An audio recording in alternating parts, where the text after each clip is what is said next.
Mohanat, l'ange du désert.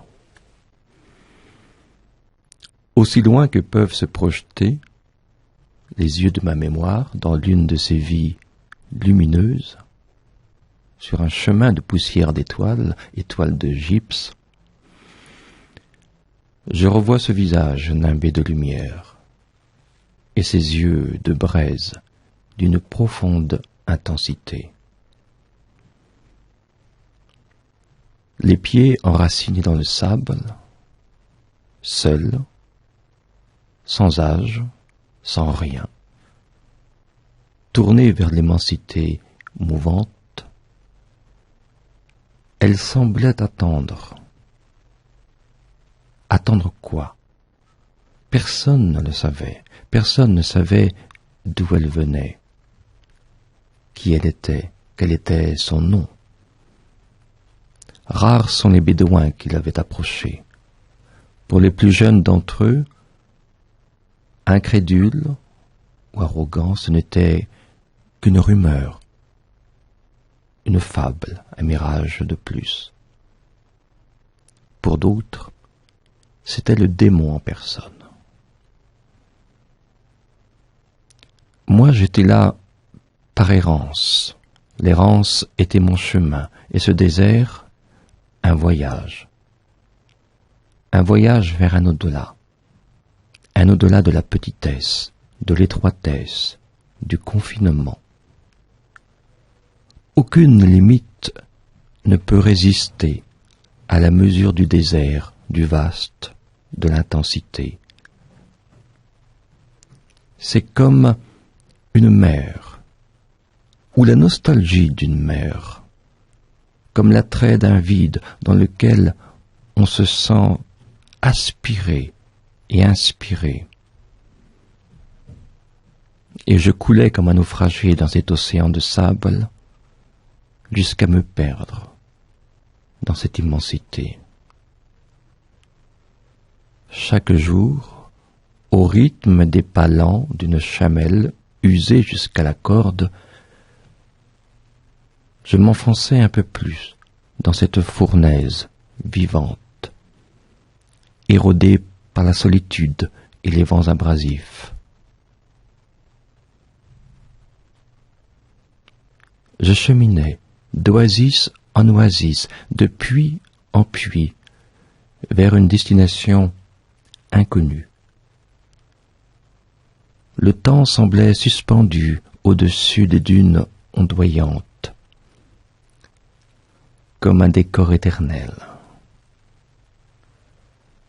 Sous un soleil d'enclume, l'horizon flou profilait des silhouettes illusoires et la lumière, lourde de silence, tombante, drue, comme une pluie de mousson. L'écrasante chaleur révélait toute ma pesanteur, martelant sans cesse mon corps et mon âme pour mieux les rendre à l'essentiel. C'est là, dans le feu d'un ciel couchant, que je vis la femme démon aux yeux de braise. Elle était assise, immobile, le visage tourné vers l'infini. Fébrilement, les dernières lueurs rampaient vers elle, comme la limaille vers une source aimantante. Sa présence presque irréelle remplissait l'air d'une paix dense, compacte, et je me sentais aimanté irrésistiblement vers elle, comme si cette rencontre soudaine résonnait comme un appel de toujours. J'avançais à sa rencontre. C'est alors que brusquement, elle se leva, me fit face et s'écria d'une voix forte et profonde. L'intensité est un pont entre la lumière et la lumière. Puis elle plongea son regard dans le mien. Je sentis alors comme une épée de feu fouiller les moindres replis de mes entrailles. Tout devint intense, et cette intensité agissait comme un pouvoir, comme si au cœur même de ma souffrance, il y avait un passage au-delà de la souffrance. Je me souviens que des larmes coulaient, brûlantes, comme du bronze en fusion. Plus elles coulaient et plus je m'emplissais d'une paix et d'une joie pleine, comme si par cette fièvre brûlante toute la misère d'une vieille peau s'écoulait par mes pores pour qu'un peu de lumière puisse y pénétrer. Son regard m'enveloppait comme des bras de tendresse, chaleureux, maternel. Alors doucement, elle me murmura : « Toi qui viens de me rencontrer, sais-tu à présent qui je suis ? »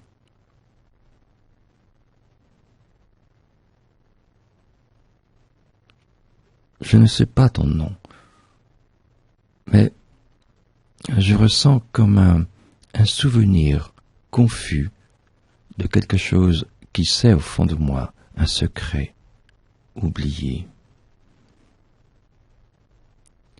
Ma réponse ne semblait en rien la surprendre. Elle détourna son regard, fit quelques pas dans l'obscurité naissante, et sans quitter des yeux l'horizon informe, soupira.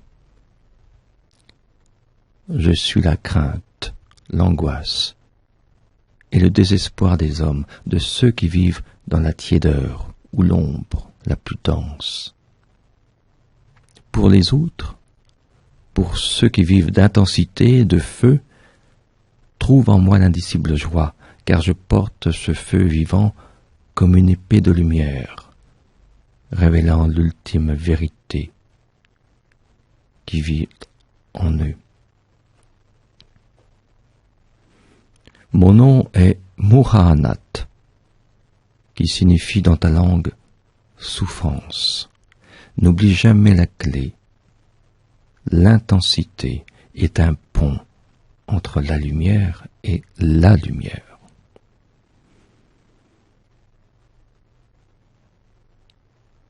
J'inspirais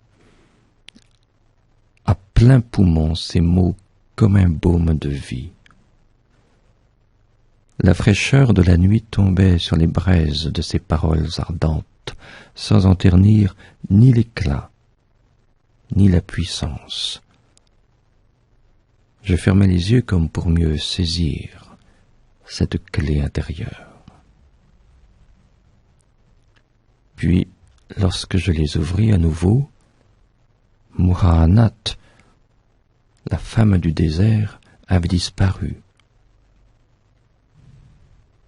Était-elle un ange, un papillon de nuit ou un songe ? Qu'importe. Je sais maintenant qu'elle vit en chacun de nous et qu'au fond de chacune de nos souffrances, elle nous y attend avec son don de lumière et de joie. En chacun de nous, dans ce désert intérieur où 1000 grâces attendent notre venue.